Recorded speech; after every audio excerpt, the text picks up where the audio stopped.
भारत और पाकिस्तान के बीच गर्मा गर्मी का माहौल हमेशा बना रहता है। वैसे आप सभी ने वो सॉन्ग तो सुना ही होगा, कभी नर्म नर्म कभी सख्त सख्त। बस यही सॉन्ग इन दोनों के रिश्तों को बयां करने के लिए सबसे बेहतरीन है। कुछ दिनों के लिए जब सब शांत रहता है तो कोई ना कोई नया मुद्दा आ ही जाता है जिससे तनाव बना ही रहता है। ऐसा ही तनाव वाला एक मुद्दा है जिसको लेकर इतिहास में काफी बवाल हुआ था, लेकिन फिर दोनों ही देशों के बीच में समझौता हुआ और सब ठीक हो गया।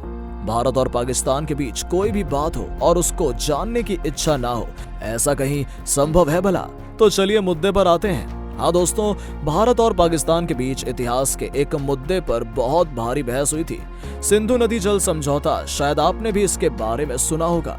सिंधु नदी समझौता कोई आज की बात नहीं, बल्कि 61-62 साल पहले यह समझौता हो चुका है। यह समझौता 19 सितंबर 1960 में वर्ल्ड बैंक की बदौलत भारत पाक के बीच हस्ताक्षरित किया गया था। अगर वर्ल्ड बैंक बीच में ना आता तो शायद दोनों ही देश एक दूसरे से लड़ते भिड़ते रहते और कोई भी किसी को भी नदी के जल को इस्तेमाल नहीं करने देता। वैसे ये समझौता पूरी दुनिया में जाना जाता है, ऐसा इसलिए क्योंकि इसमें शांतिपूर्ण सह अस्तित्व की भावना नजर आती है। खैर, शांति कितनी रही है, समझौते के बाद भी ये किसी से भी छिपा हुआ नहीं है। अक्सर ही दोनों देश एक दूसरे से सिंधु नदी जल को लेकर आमने सामने आ जाते हैं। चलिए आगे देखते हैं कि इनके बीच का ये विवाद है किस लिए। वर्ष 1947 में जब आजादी मिली थी, बस उसी के बाद से दोनों देशों में जल को लेकर विवाद होना शुरू हो गया था। असल में दिक्कत यहाँ ये है कि सिंधु जल प्रणाली के अंतर्गत सिंधु, चिनाब, झेलम, सतलुज, व्यास और रावी नदियां आती हैं। ये नदियां दोनों ही देशों में बहती हैं। अब जब कोई भी चीज दोनों देशों के बीच आए तो झंझट ना हो, ये भी कहीं हो सकता है। फिर चाहे कश्मीर हो या जल विवाद, होना तो बनता ही है। ऐसे में पाकिस्तान का ये कहना होता है कि भारत ने इन नदियों पर डैम बनाए हुए हैं जिसकी वजह से पानी का एक्सप्लॉयटेशन होता है और हमें पानी नहीं मिल पाता है और सूखे जैसे हालात बने रहते हैं, जिसमें पाकिस्तान के इस स्टेटमेंट के बाद विवाद काफी ज्यादा बढ़ गया था। एक तो आजादी के तुरंत बाद यह विवाद शुरू हुआ था, इसलिए गर्माहट कुछ ज्यादा ही थी। तो वर्ष 1949 में अमेरिका के विशेषज्ञ और टेंसी वैली अथॉरिटी के पूर्व प्रमुख डेविड लिलियंथल ने इस विवाद को खत्म करने के लिए एक परमानेंट वे निकाला। उन्होंने इस बारे में वर्ल्ड बैंक को बताया और फिर वर्ष 1951 में वर्ल्ड बैंक के अध्यक्ष यूजीन रॉबर्ट ब्लैक ने दोनों देशों के बीच मध्यस्थता करने की बात को अप्रूवल दे दिया।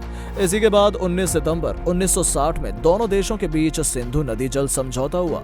इस समझौते पर पाकिस्तान के तत्कालीन राष्ट्रपति अयूब खान और भारत के तत्कालीन प्रधानमंत्री जवाहरलाल नेहरू ने हस्ताक्षर किए।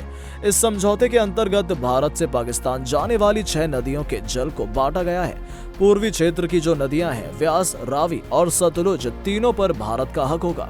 लेकिन जो पश्चिमी क्षेत्र की नदियां हैं, सिंधु, झेलम और चिनाब, उन पर भारत के साथ साथ पाकिस्तान का भी अधिकार होगा।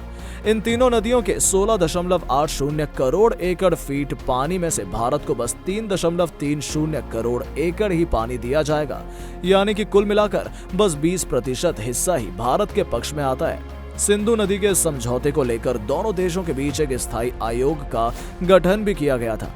इसके तहत दोनों देशों के आयुक्त अपनी अपनी सरकारों का प्रतिनिधित्व करते हैं और हर साल 31 मार्च को दोनों देशों के बीच इसको लेकर मीटिंग रखी जाती है। और ये भी नियम है कि अगर इस साल मीटिंग भारत में होगी तो अगले साल इसका आयोजन पाकिस्तान में किया जाएगा। उम्मीद है आपको सिंधु नदी जल समझौते के बारे में पूरी जानकारी मिल गई होगी। अब मिलेंगे आपसे अगली वीडियो में। वीडियो पसंद आया तो इसे लाइक और शेयर जरूर करें और अपने इस हिस्ट्री चैनल को सब्सक्राइब जरूर करें। धन्यवाद।